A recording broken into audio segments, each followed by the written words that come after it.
Part of our commitment of service is that we go through the headaches and work out all the bugs out of the way before we start installing the system. So what we have this time around is we have an automation system, and basically it's going to end up having three networks. Basically it's going to be their own cabling for their own network, and of course everything requires Cat5 nowadays. We got sound right here already connected, some of it, and then I just put me a ceiling plate to make it look a little bit better, even though drywall there still needs to come back and patch a little bit because it still shows a gap. But the alarm panel is going to go right here.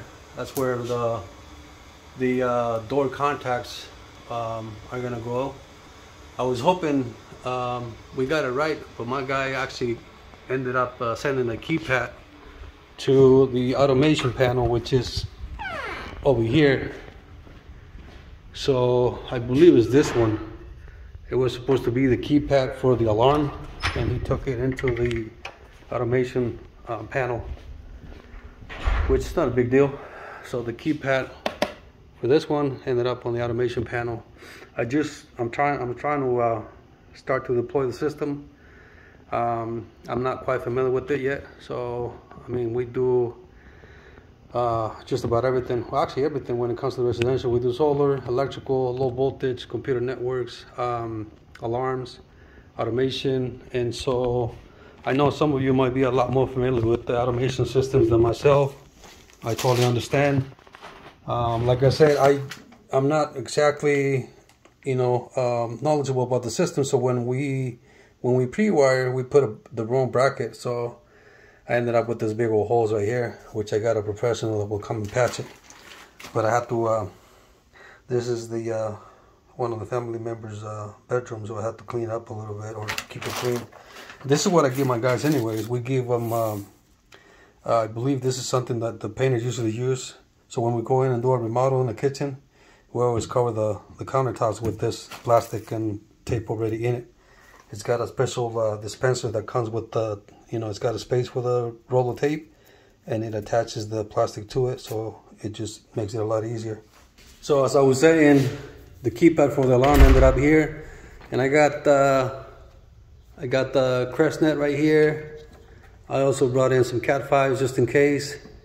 These are for the shades and the motorized blinds. So getting it all set up, and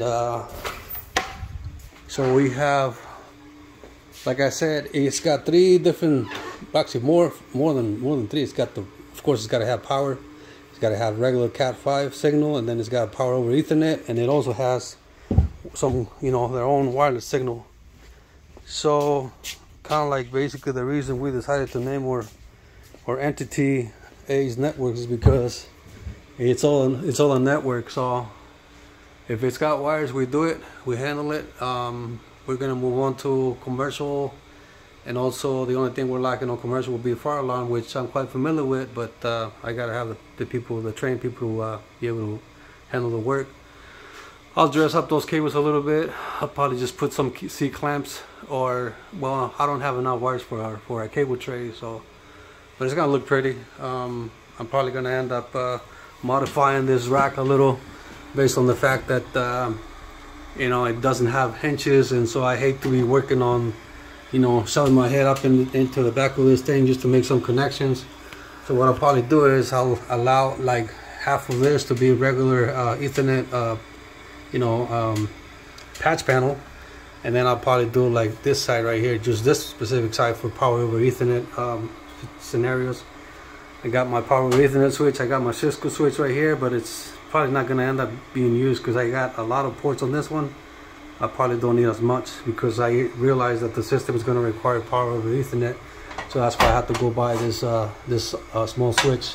I was looking for a hybrid switch where they gave me like half power over Ethernet and half regular Ethernet, but they didn't have one. What they had was like an 8-to-2 or a 16-to-4.